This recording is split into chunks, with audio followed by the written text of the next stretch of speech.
সরকার পতনের এক দফা দাবিতে রবিবার থেকে শুরু হয়েছে বৈষম্য বিরোধী ছাত্র আন্দোলনের সর্বাত্মক অসহযোগ আন্দোলন। এর মধ্যেই 2 দিনের নতুন কর্মসূচি ঘোষণা করেছেন সমন্বয়করা। রবিবার দুপুর 1:40 গণমাধ্যম কর্মীদের হোয়াটসঅ্যাপ গ্রুপে নতুন কর্মসূচি সম্পর্কে বিস্তারিত জানান আন্দোলনের অন্যতম সমন্বয়ক ও ঢাকা বিশ্ববিদ্যালয়ের শিক্ষার্থী নাহিদ হাসান। এই বার্তায় সোম ও মঙ্গলবারের জন্য নতুন কর্মসূচি ঘোষণা করা হয়। 1. সোমবারের কর্মসূচিতে রয়েছে সারা দেশে শহীদ স্মরণে শহীদ হওয়ার স্থানসমূহের স্মৃতিফলক উন্মোচন। 2.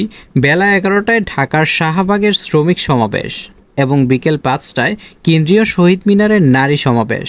3. সারা দেশে বিক্ষোভ ও গণ অবস্থান। 4. লং মার্চ টু ঢাকা, সারা দেশের ছাত্র, নাগরিক ও শ্রমিকদের ঢাকা আসার আহ্বান। মঙ্গলবারের কর্মসূচিতে রয়েছে জমায়েত। দুপুর 2টায় রাজধানী ঢাকার শাহবাগ মোড়। বিবৃতিতে নাহিদ ইসলাম বলেন, সব এলাকায়, পাড়ায়, গ্রামে, উপজেলায় এবং জেলা ছাত্রদের নেতৃত্বে সংগ্রাম কমিটি গঠন করুন এবং যদি ইন্টারনেট ক্র্যাকডাউন হয় এবং আমাদের গুম, গ্রেফতার বা খুন করা হয় এবং ঘোষণা দেওয়ার মতো যদি কেউ নাও থাকে, এক দফার দাবিতে এই অবৈধ সরকার পতন না হওয়া পর্যন্ত সবাই রাজপথ দখলে রাখবেন এবং শান্তিপূর্ণভাবে অসহযোগ আন্দোলন অব্যাহত রাখবেন।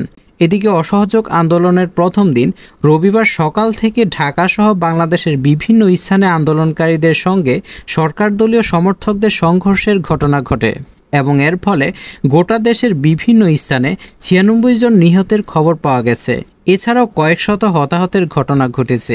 এছাড়াও আন্দোলনকারীদের বিরুদ্ধে ঢাকার সিএমএম আদালত ও বঙ্গবন্ধু মেডিকেল কলেজ হাসপাতালে ঢুকে হামলা, ভাঙচুর এবং অগ্নিসংযোগ এর অভিযোগ পাওয়া গেছে। চ্যানেলে নতুন হয়ে থাকলে সাবস্ক্রাইব করে এবং ভিডিওতে একটি লাইক দিয়ে পাশেই থাকুন। আর এই সরকারের প্রতি আপনার কি মতামত অবশ্যই কমেন্টের মাধ্যমে আপনার মূল্যবান মতামত জানিয়ে দিন। ইনশাআল্লাহ দেখা হবে পরবর্তী কোনো এক ভিডিওতে। Till then, take care, by.